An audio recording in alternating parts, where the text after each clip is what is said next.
म्हणजे मेढ्यातलं जे समोरच्या विरोधकांचा जो विजय आहे हा त्यांच्या काही कामाचा किंवा त्यांच्या ह्याचा विजय नाहीये.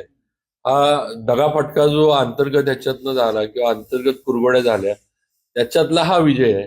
पण हरकत नाही, शेवटी निकाल लोकशाहीतला आपण मान्य केला पाहिजे. आज अध्यक्ष आमचे आलेत, 11 आमचे तिथं नगरसेवक आलेत, मेजॉरिटी आमची झाली आहे.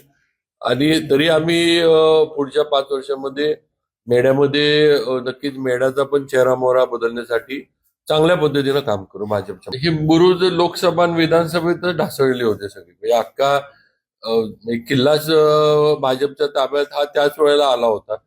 आता ही फक्त त्याची काय म्हणतो आपण ह्या निवडणुका म्हणजे ती बुरुज जे आहेत ही अजून हे करणाऱ्या निवडणुका आहेत. हे किल्ला जो आहे हा भाजपचा तर आहेच आणि याच्यामध्ये अजून लोकांनी विश्वास दाखवलाय, त्यामुळे हा किल्ला भाजपच्या नेतृत्वाखाली सातारचा शाबूत आहे हे परत एकदा. आणि जिल्हा परिषदला अजून याच्यावर सातारा जिल्ह्यातल्या यांच्याकडनं जे असेल ते आम्हाला हात फिरवण्याचं काम केलं जाईल.